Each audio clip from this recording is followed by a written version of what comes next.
Bonjour à toutes, bonjour à tous, bienvenue dans un nouvel épisode du podcast NBA Extra. En ce lundi, je suis accompagné de Chris Singleton. Hello everybody. Ça va Chris? Yes, ça va. Ce lundi un peu pluvieux mais qui Ouais, mais c'est pas grave. nous réserve pas mal d'infos. Nous, c'est à l'intérieur que ça nous concerne.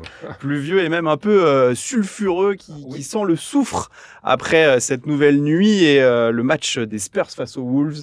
Et on va revenir évidemment sur cette éjection de Victor Wembanyama, du coup, qui a mis un petit coup de coude un peu trop violent quand même, on peut le dire. C'est moins qu'on puisse dire, oui.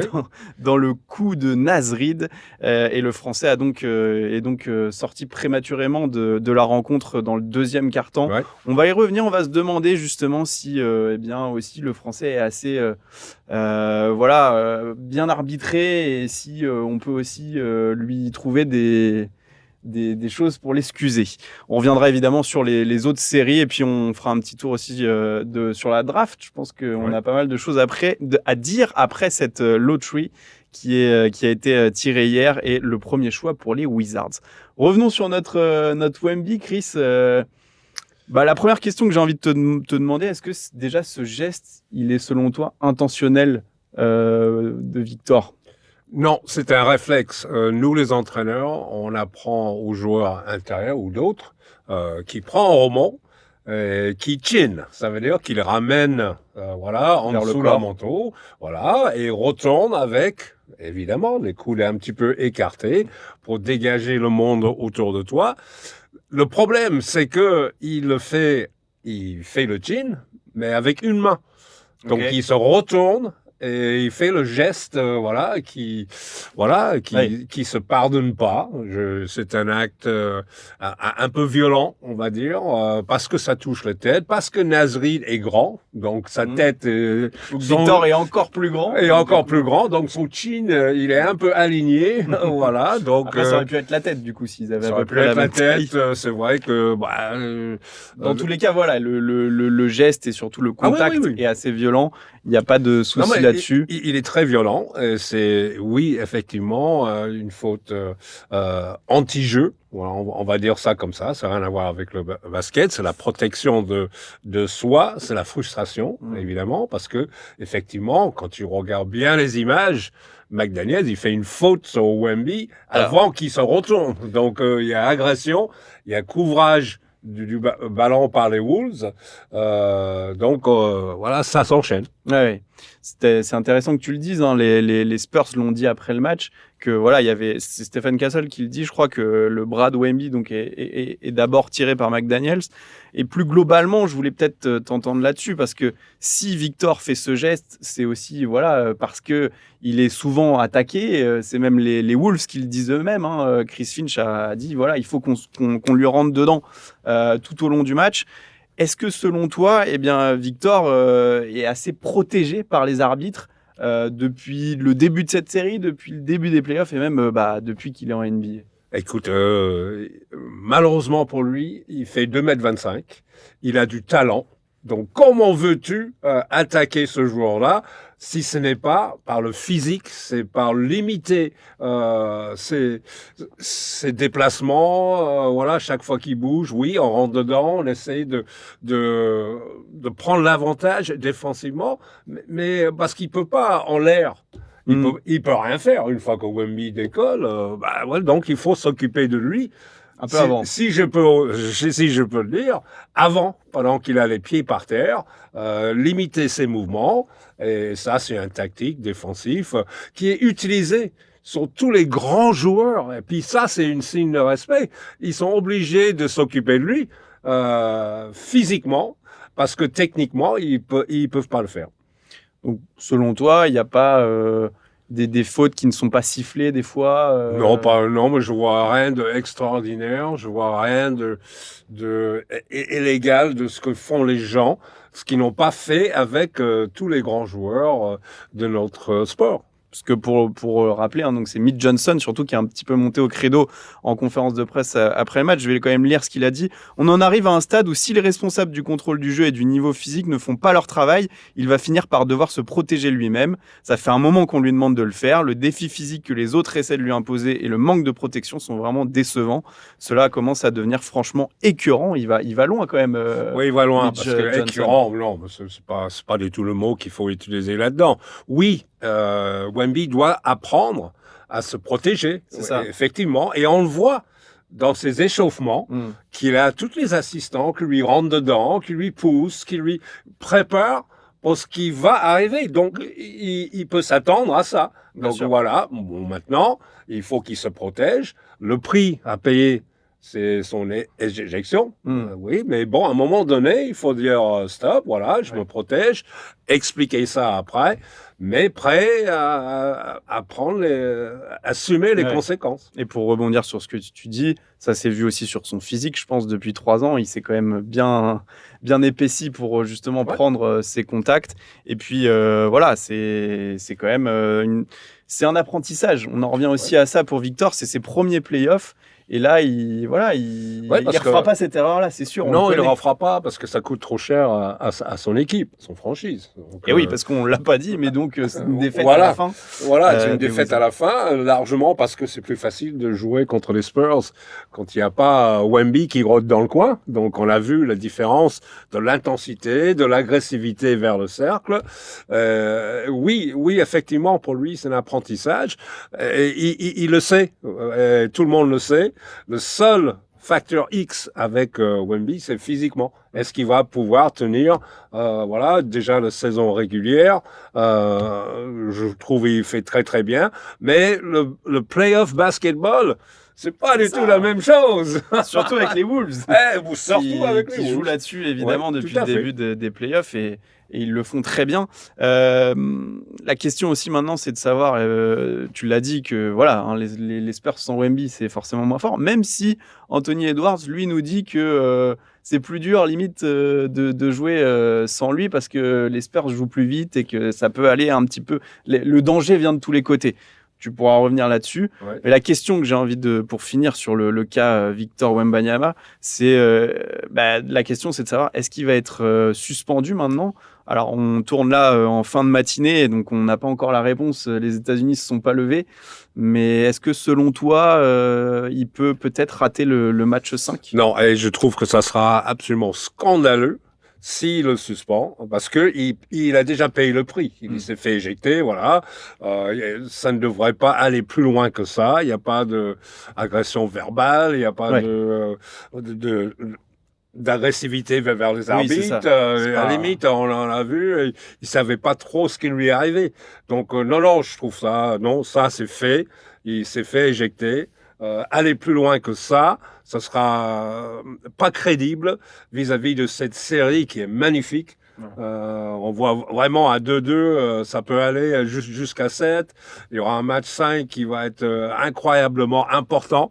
Donc, non, je pense pas que la NBA ne peut pas jouer juge et jury sur cette série-là. On l'espère. Et juste pour...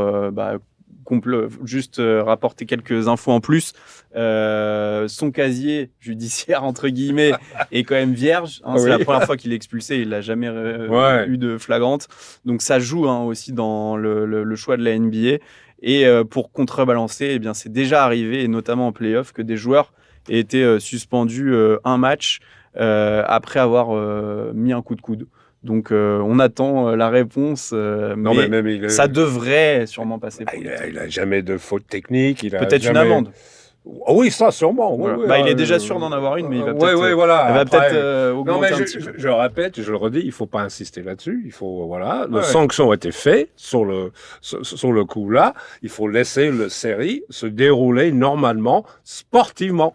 Eh bien justement, on va en parler sportivement parce que franchement, c'est une belle victoire des Wolves avec un Anthony Edwards revenu là à son meilleur niveau, même si forcément il tire un petit peu sur la charrette, mais c'est 36 points, des paniers hyper clutch en fin de match. Franchement, les Wolves, là, quand on les voit comme ça, Ça nous rappelle un petit peu les matchs face à Denver et même des tours de play-off. Il faut jamais oublier qu'ils ont fait les 2 dernières années le final de conférence. C'est une équipe de qualité qui a gardé son ossature, même si Walker qui est parti, c'était un peu important. Mais ils ont, Puis leur ossature, elle est quand même bien. Ossature, elle est bien. Là. Et quand ils sont comme ils le sont actuellement, c'est-à-dire défensivement très agressifs, c'est une des meilleures équipes défensives avec OKC de l'NBA. Et quand tu as un Edwards qui prend l'équipe sur son dos, il met 16 points dans le 4e quart-temps, ça rend les autres meilleurs parce que on a vu Rudy mettre un panier très important, un and one.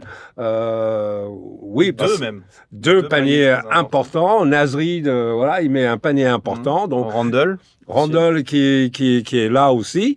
Donc c'est vrai que cette équipe de Minnesota, certes, sans Victor dans la raquette, ça facilite les choses parce que là, ils ont augmenté l'intensité vers les percussions, vers les drives, surtout Edwards il était à fond sur la raquette, on va dire un lion, mais cette équipe de Wolves là, oui, il peut aller très loin. C'est là où on voit aussi les limites un peu de Luke Cornett en backup de Victor. Ça fait 2-2 du coup, mais est-ce que ça reflète vraiment cette série? Alors c'est toujours dur avec les Wolves de faire un bilan, mais on va rappeler quand même que les 2 victoires de Minnesota sont quand même arrachées en fin de match.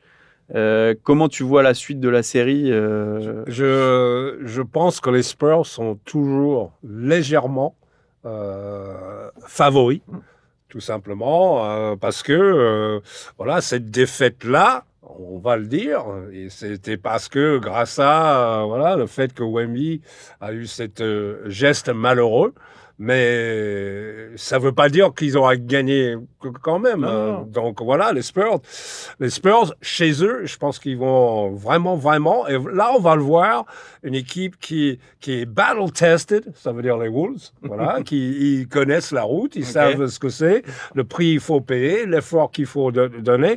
Les Spurs sont toujours dans le terrain inconnu, ils ont jamais vécu ça.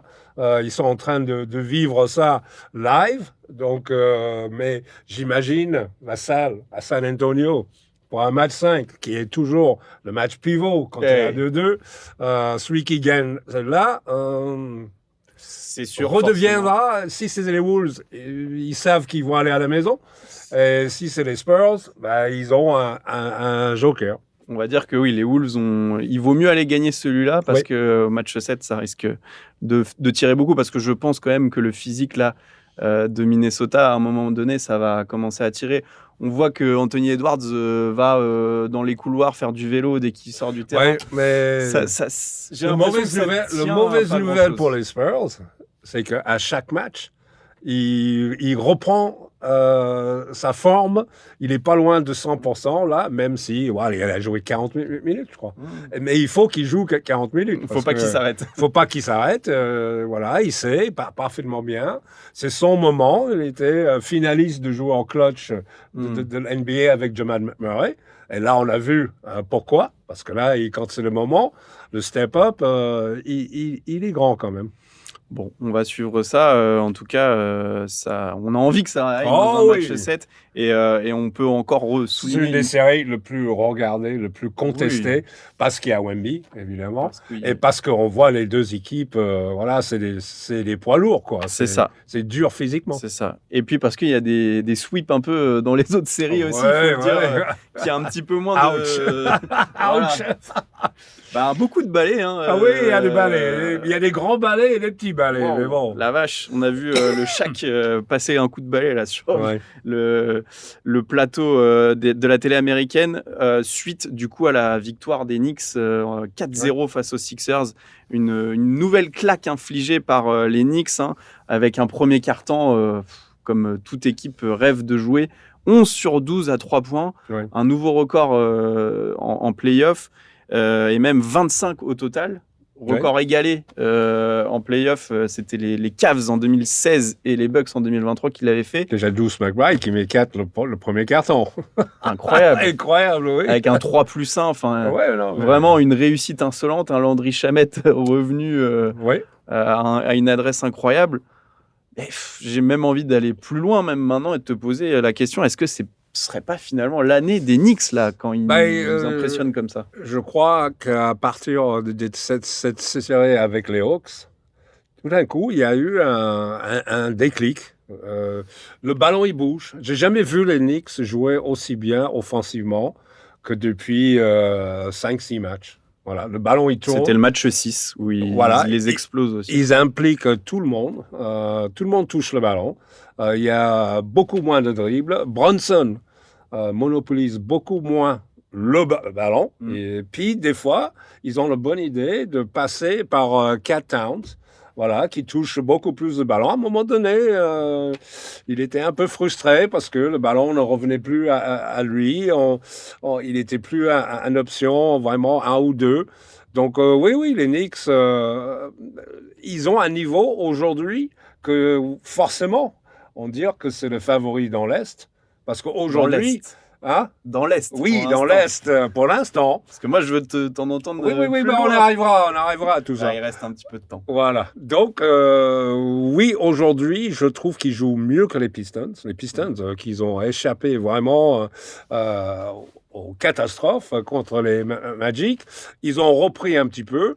Mais contre Cleveland, ça va être une dure bataille pour passer. Déjà, il faut tenir la maison, ce qu'ils font actuellement, les deux équipes. Oui, c'est une série qui risque de rallonger. Voilà. De rallonger dans le temps. Oui. Et du coup, c'est bon pour les Knicks qui sont déjà là au repos pendant plusieurs jours. Et puis, ils ont besoin parce que c'est une équipe qui dégage beaucoup de choses physiquement. Oui. Même s'ils ont sweepé Philadelphie, ils étaient obligés de déployer beaucoup de force pour contrôler Embiid, les matchs qu'il a joués, pour suivre Maxey et Edgecombe sur les courses. Donc, c'est vrai que cette équipe de Philadelphie, même s'ils m'ont déçu énormément, je pensais qu'ils pouvaient faire mieux, au moins gagner un ou deux matchs, mais non. Donc, on a vu les limites de ce jeu avec un Maxey qui monopolise un petit peu le ballon, que s'il ne score pas, Philadelphie faut pas exister.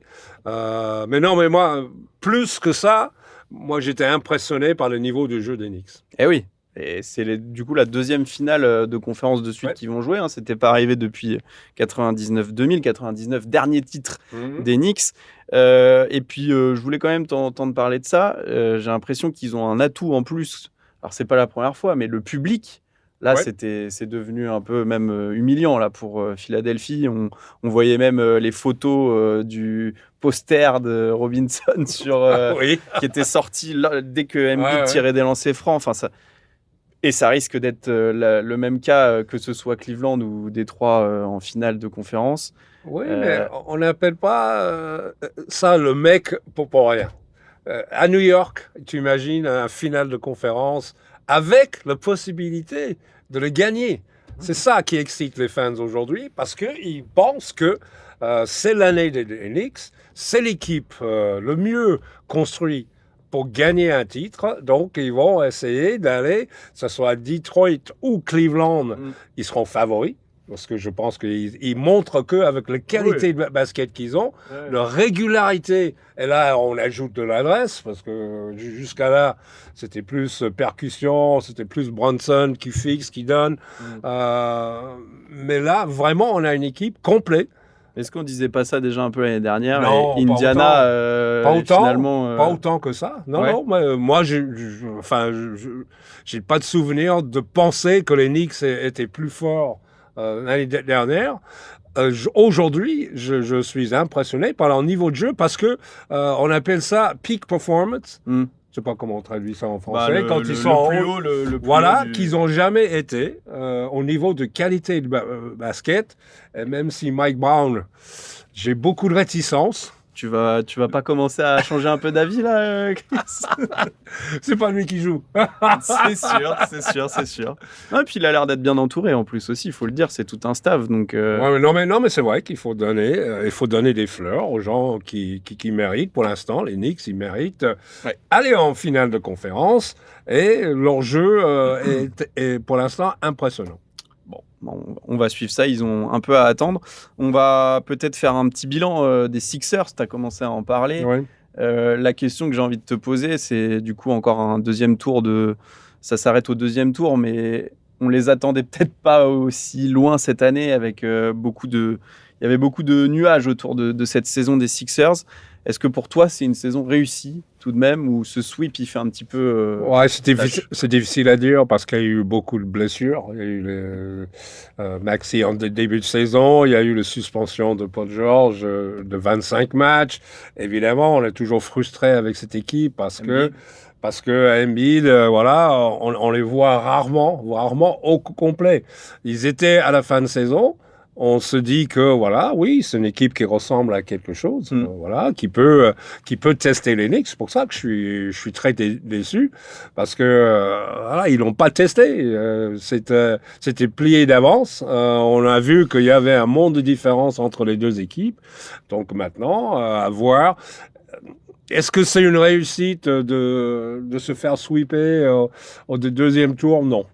Pas avec cette équipe-là, pas avec la qualité de ces joueurs-là. Ce n'est pas une réussite. Ouais. Donc, retour dans la salle de classe pour voir qu'est-ce qu'on peut faire. Est-ce qu'on continue à croire dans cette équipe-là? Est-ce que... monsieur le professeur, j'attends votre réponse. Joel Embiid, j'ai toujours eu des doutes physiques. Il va passer encore un été. Je crois. Un été très compliqué. Il dit que justement là, il est enfin prêt à jouer tous les matchs. Entre le dire et le faire, je demande à voir. Donc non, je pense qu'ils sont dans une situation intermédiaire. Ils vont se dire, on peut pas gagner quelque chose avec cette équipe-là. J'y crois pas.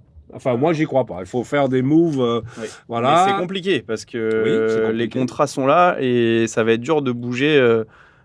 Ce socle de 4 joueurs, soyons francs, Vijay Edgecombe, de toute façon, et Tyrese Maxey, ça c'est sûr. Ça, c'est établi. Enfin, c'est ce sur quoi la franchise doit se construire. Faut bâtir autour de ça. Et maintenant, il y a ces deux interrogations. Joel Embiid, qui vraisemblablement devrait encore avoir un contrat de 3 ans avec 187 millions de dollars, à 32 ans. Et Paul George, qui a encore 4 ans de contrat à 211 millions de dollars. Et il a 35 ans. Ouais. Donc c'est ces deux joueurs-là, mais en même temps, ces deux joueurs-là, on les voit pas partir. Enfin, qui va miser? Quelle franchise pourrait miser sur Non, mais c'est vrai, il faut essayer de regarder ça à tête reposée. D'ailleurs, qu'est-ce qu'on peut faire? Et là, pour l'instant, il n'y a pas de repos pour toi. Non, il n'y a pas de repos, non, mais il faudra attendre un petit peu. Non, mais j'y crois pas dans cette équipe-là, tout simplement, parce que là, ils n'ont pas performé. C'est une bonne saison déjà, parce que c'est une bonne saison pour Maxey, Edgecombe, Kelly Oubre. Bien sûr. Qui a fait une très très bonne saison. Ça manque l'incertitude, un peu de banc, justement aussi. Oui, il manque un peu de banc parce que c'est pareil. Tu regardes, il n'y avait pas beaucoup de rotation. Le backup, c'est Drummond, qui n'est pas tout jeune, c'est un dinosaure, mais c'est à peu près tout. Il n'y avait pas beaucoup de rotation. Ouais. Donc on va suivre ça. En tout cas, les Sixers sortent à réfléchir. Et sortent de là en rappelant qu'ils avaient quand même sorti les Celtics en 7 matchs et que ça a quand même changé aussi peut-être ces playoffs, parce que c'est vrai. On attendait tous ce Knicks Celtics qui n'est pas arrivé et New York en profite et déjà en finale de conférence, le Thunder est bien parti aussi pour y aller. On va essayer d'aller vite aussi et sûrement de sweeper ça pour le Thunder qui est vraiment là clairement au-dessus. Mais il n'y a pas grand-chose à dire. On a vu le match 3, même les Lakers, c'est toujours la même formule. JJ Redick a essayé de bloquer Shai Gilgeous-Alexander avec une espèce de boîte. Marcus Smart qui restait sur lui, même quand il n'était pas concerné sur le jeu. On ne voulait pas que lui soit le décideur. Mais cette équipe de OKC est tellement forte. Et joue à 10, à 11. Et le 10e est performant. Des fois, c'est McCain, quand on l'a vu rentrer. Isaiah Joe, on a enlevé la poussière, on a fait revenir le dernier match, il met 4 sur 6 à 3 points. Wallace, il met 4 sur 6. On n'a pas vu encore Aaron Wiggins, mais il devrait sortir du... Caruso, il rentre et il fait ses 5-6 fautes. Il dérègle les choses en face. Et probablement, les deux meilleurs intérieurs aujourd'hui, Hartenstein et Chet Holmgren, le duo qui est le plus efficace, et Chet Holmgren, grâce à ce choix défensif de la part des Lakers, est probablement le meilleur joueur de OKC dans ces playoffs. Donc, comment veux-tu les battre? Comment veux-tu les gagner un match? En plus, un Chief quand même, je crois, ça va pas changer grand-chose. Ouais. Cette équipe de OKC est tellement plus forte. Ils sont 2-3 niveaux au-dessus. C'est les Lakers, là. Et ce qui est fou quand tu dis tout ça, et tu as totalement raison, c'est qu'il leur manque quand même leur deuxième meilleur joueur en la personne de Jalen Williams. C'est quand même mais quand tu as un joueur qui... On ne sait pas quand il reviendra. Oui, mais quand ils ont un joueur qui sort, ils mettent un autre joueur. C'est du plug and play. Ouais. Et on peut souligner AJ Mitchell qui est en train de... Voilà, et Mitchell, quand même, quand Shai Gilgeous a eu ce problème de faute, il était sorti. Il a bien joué son rôle de chef orchestre. Quand Jalen Williams n'est pas là, il joue son rôle de deuxième option. Régulièrement entre 20 et 25 points. Donc, quand tu as ça... Ce niveau de jeu-là, de 1, je répète, de 1 à 10, c'est incroyable. Et sachant que le 1 n'a même pas sorti non, il n'a pas fait énorme match. Il n'avait pas besoin, tout simplement. C'est ça. On aura le temps d'y revenir sur ce Thunder qui sera là. On finit avec ce Pistons Cavaliers. Prochain match cette nuit d'ailleurs sur beIN à 2h du matin. Ça risque de durer cette série. Les Cavs nous ont un petit peu rassurés, James Harden aussi. Il va falloir quand même le gagner, ce match 4 à domicile pour les Cavs, Chris. Oui, parce que les Pistons, ils sont très durs mentalement. On a vu ça dans les 2 premiers matchs de la série. Et c'est vrai, le match 3 est gagné à l'arrache. C'est pas gagné facilement. Non. Même avec un grand Mitchell et un James Harden qui est clutch dans le 4e quart-temps, ce qu'on attendait de lui. Il est venu pour ça. Il a répondu à quelques critiques. Oui, mais il faut répondre 2 fois, 3 fois, parce qu'un match, ça suffit pas. C'est ça.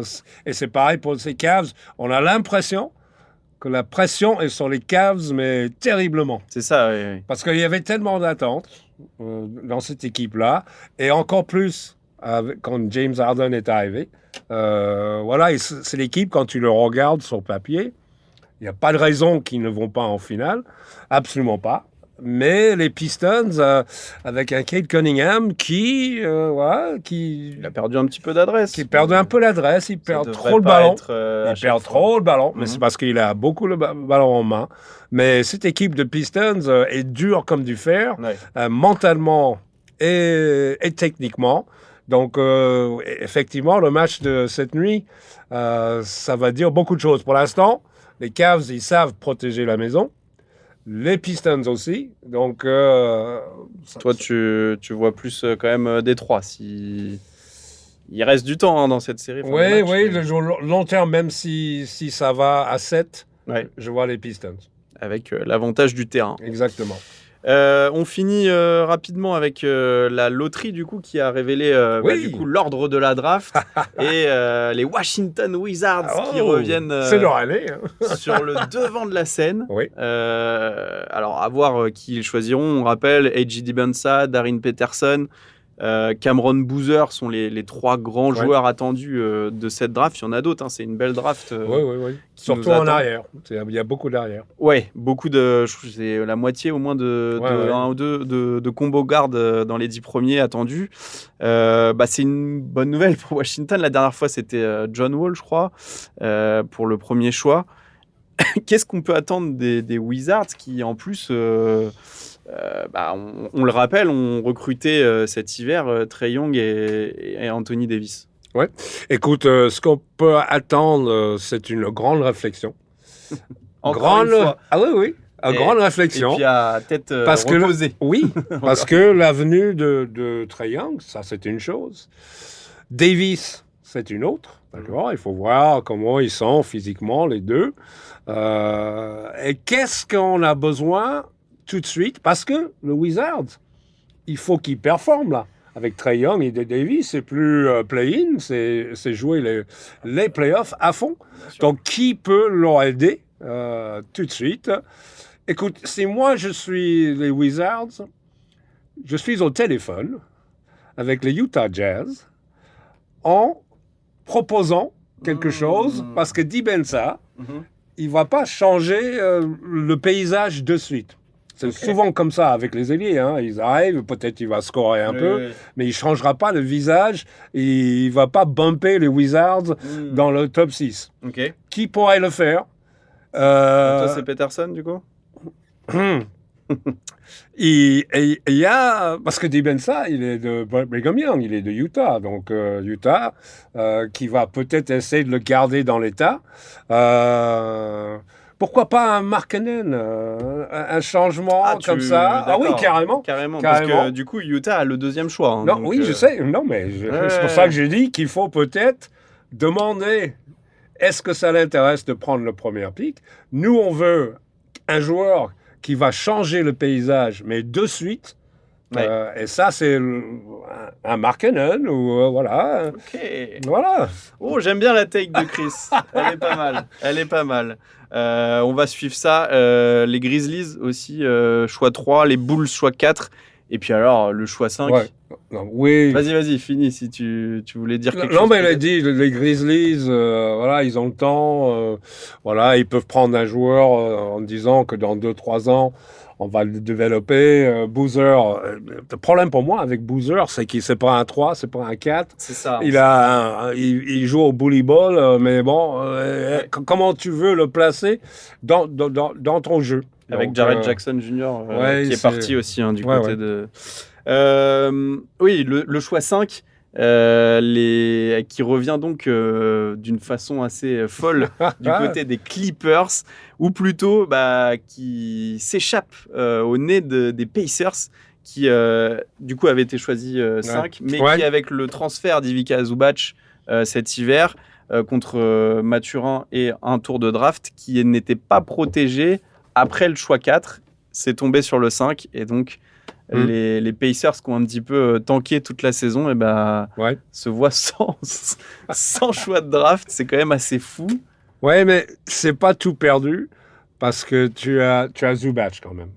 Trouver un poste 5 de ce niveau-là et qui est prêt tout de suite à leur aider à remonter dans le classement. Moi, je trouve ça, Kevin Pritchard, le GM des Pacers, il va être content parce qu'il s'est même excusé. Non, il n'y avait pas d'excuser parce que tu pouvais pas savoir que ça allait se passer comme ça. Mais tu as quand même Zubac en main.